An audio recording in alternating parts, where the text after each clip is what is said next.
so that I can get a clean highlight.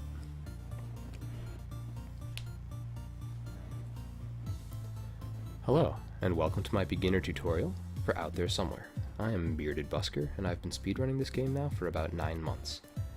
I find it to be a joy, I find it to have a great skill curve, but right now the run has a few prohibitive tricks that might deter new runners, and I just want to show that it's possible to get a competitive time, even to hang in races with anybody who runs the game, without all of the various tricks. Before we get going in the any % in-game time category, you're going to want to make sure that you're set in your options so that you're showing the game time. When the text displays stop showing playtime, that means that you have the in-game timer on. It'll be in the upper right corner. I have a bad habit of talking too much, so without further ado, I'm going to try to jump in and explain as I go. Because the in-game timer doesn't increase while the game is paused, I'm going to take the time to pause to explain certain setups, but we'll still get an accurate reflection of what a run with these strategies might pan out to be. So I'm going to pretend it's a marathon because I just watched Summer Games Done Quick, and we're going to count down. 3, 2, 1. Press escape to skip cutscenes. Now this opening shoot 'em up is strictly for plot purposes, so you want to die as quickly as possible. I was trying to talk and die, and I messed up both spectacularly. We're in another cutscene. As soon as Yuri spawns, you're going to want to hold right and mash the teleshot button, which is X on the keyboard. The reason is there's a frame before the first dialog box appears where you can get off a little trick shot, and so that's going to save us literally 3 frames, but it's still something. Now, you'll want to be careful mashing through dialog boxes because there is a second delay before they disappear, and if you keep mashing through that, you might accidentally get off an extra jump or shot that you don't want. There's one room coming up where that can actually be a problem. Going forward, the first few rooms play out just by knowing the layout. I'm going to jump in advance of the transition and fire a shot further across the room than I otherwise could. So we're mashing through the text. The teleshots move faster than Yuri does, so the general rule of thumb is the earlier you can shoot in a room, the better. This next one's a little bit special. We want to take the high path, not the low here. So I'm going to jump, fire. It's important that you wait for Yuri to crest the height of his jump there, because he has to be in a grounded state when the shot hits, otherwise you can't take that second jump. This room is pretty self-explanatory, though if you've watched my runs, you know that just above it lies a major out-of-bounds skip. We're not going to worry about that. So these rooms look more technical than they are.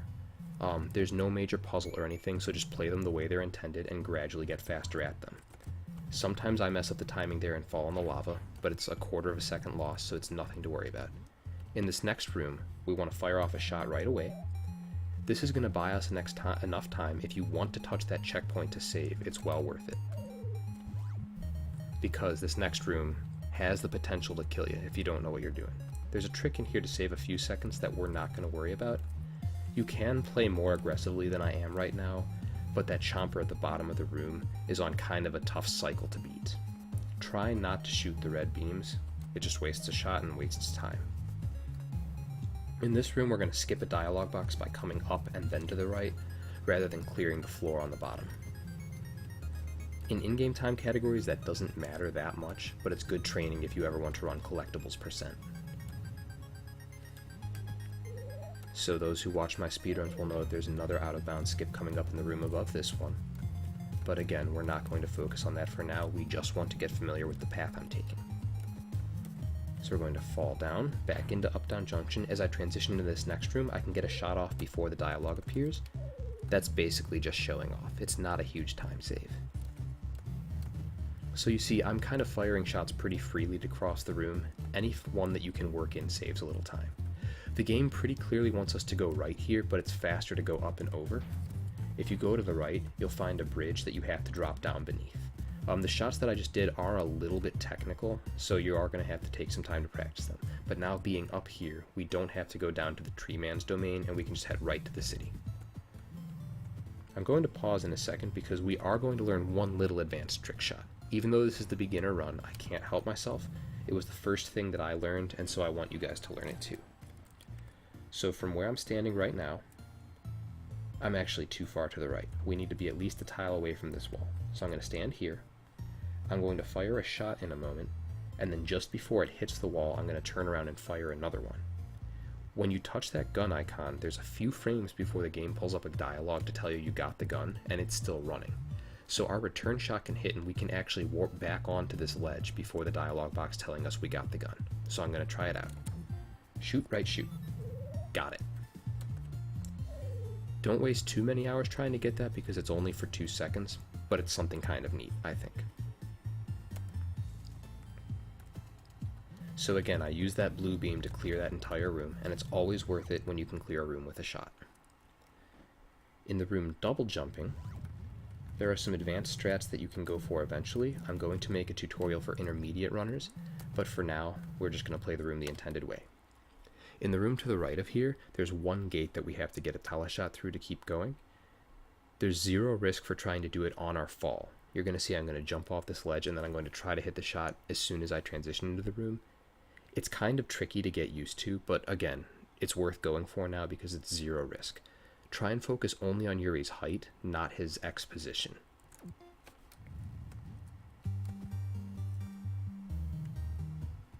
Unfortunately, there's no way around. You have to time this pretty tight shot here, because if you land in the water and your shot misses, you will be wasting some time climbing back up.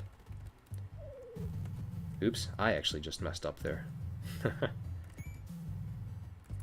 Okay.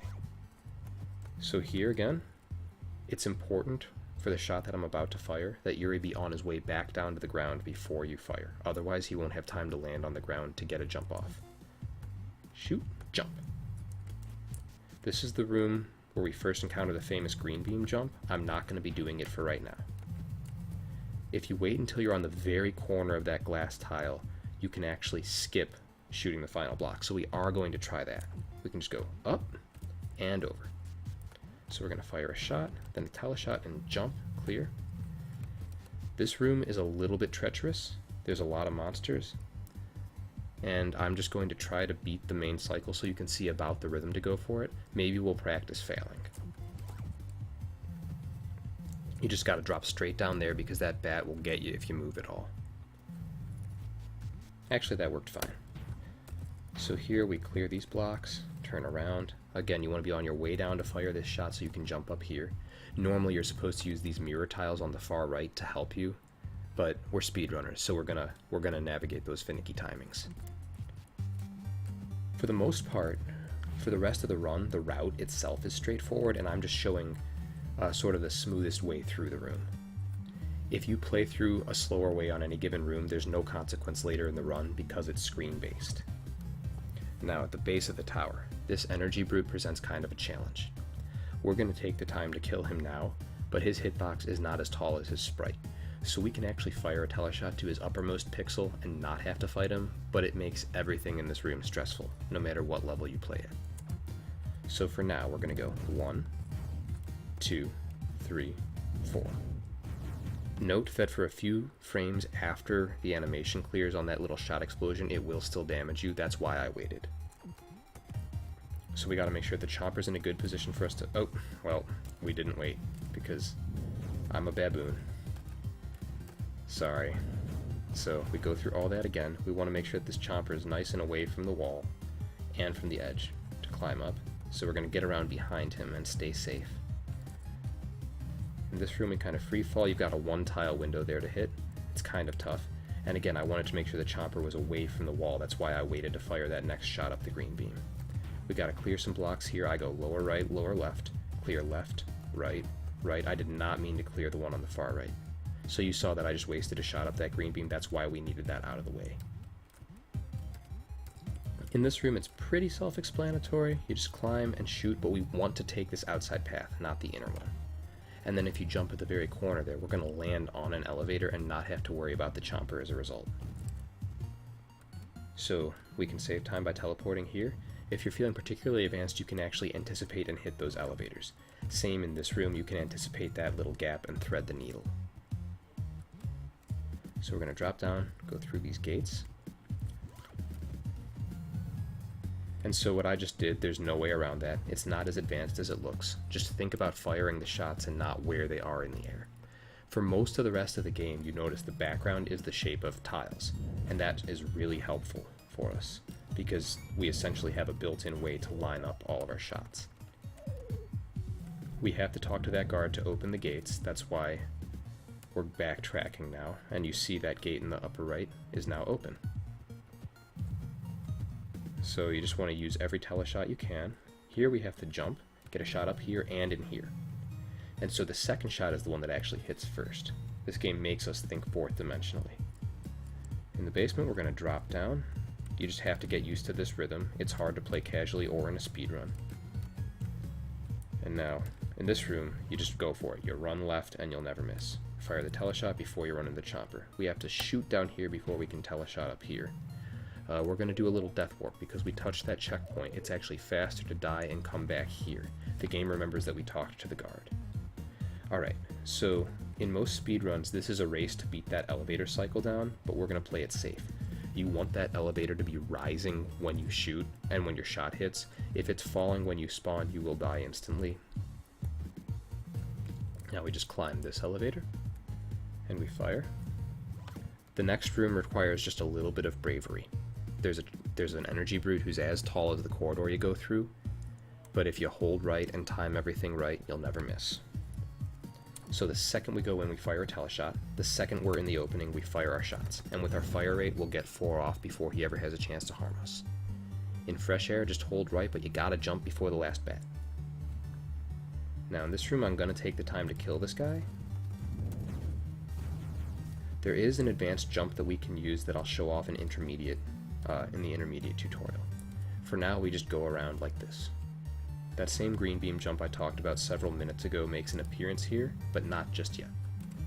So all I did was anticipate the way the room was laid out and play it as intended. You can match that easily enough. Now we have to climb up the tower.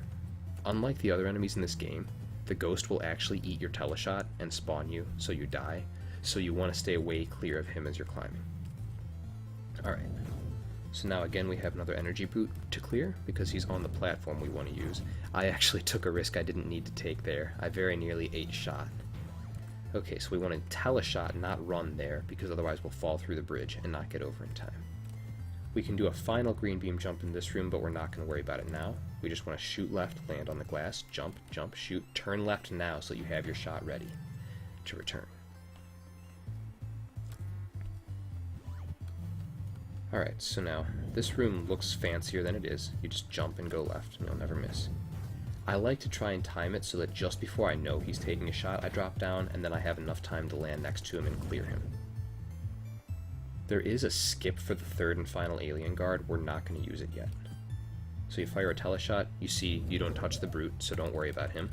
Then as soon as his shot's clear, I fire my shot back. We want to jump now, so we can hit that top block with our teleshot.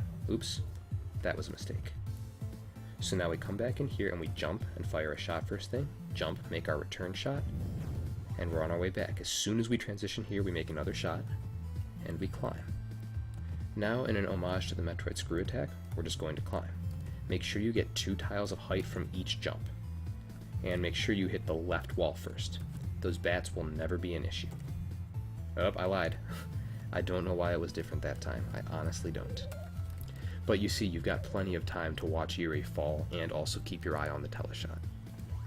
Alright, this on-foot boss gave me tons of problems when I was learning to speedrun this game, and in fact, I would say I saved a good 20 seconds once I learned how to do it. We have to try to interrupt his attack cycle so that he can never enter into it. Depending on time, I may or may not show off what happens if we fail. But so, as you run in, you want to fire a shot right away, then jump over the lake. And so we've just got a rhythm. I'm not mashing. I'm just going boom, boom, boom, boom, boom, boom, boom, boom, boom, boom. That's about the rhythm of my inputs. You know what? I'm going to die since this didn't get sub 9 like I wanted anyway. Here's what happens if you only get 2 shots off. Oh no, I only got 2 shots off. So now he's going to cross the room with an energy beam, and we have to fire a shot and land on this platform. On his way back down, you can get him the 3rd time, go right back into your rhythm. And see, oops, it happened again. So we let him cross, go on the platform, boom, 1, 2, oh, I missed with the first one, so this is going to be the exact same issue. I actually didn't mean to fail that time. This still happens to me from time to time in races, so don't feel too bad if you can't get this rhythm down. Now I'm showing it off done right again. He takes 19 hits total. And every 3 is when he warps, so he's on each side of the room 3 times, and then the right side of the room for a final shot. So now we just climb. You can actually fire a shot across the wall, so the second you touch the light orb, you're already over here. That's always worth it to do. So now we're going to climb, and believe it or not, we're going to wrap back around to the first room of the game. That's important for true any percent. So now we trigger the final boss, and this is just about mashing. I am the last person in the world to ask about mashing. Just ask Pretzel how bad I am at mashing. But so we just sort of follow him, just keep pin high with him. Sometimes I go back and forth between chasing him forward and back. Again, I'm not actually good at this final boss, ironically, so you're kind of on your own. Just learn your own strategy to best kill him. The most aggressive way to play, again, is to match his Y position, but that's easier said than done. So I took time to explain things. I failed a lot. I died a few extra times, and I even purposely failed in the middle of the boss fight. And we still got a 1042. Had I not purposely failed like that, we probably would have gotten sub 10 easily. Even among these strategies, it's more than possible to push for sub 9. So I hope that demonstrates how fun and easily accessible this game is as a speed game. And I hope that this encourages some of you to try it out sometime. Cue credits, for Grigori is still out there somewhere.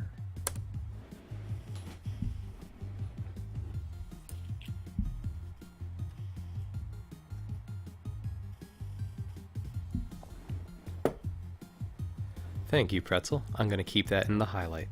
My first submission was an 11:53.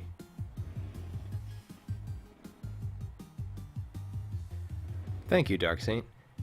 So for anyone who wants to watch my stream, a lot of times when I say things, I have to backpedal like 5 seconds later, hence the Frankerface Z emote, Busker Promise TM. Alright, I think that's a good spot to stop.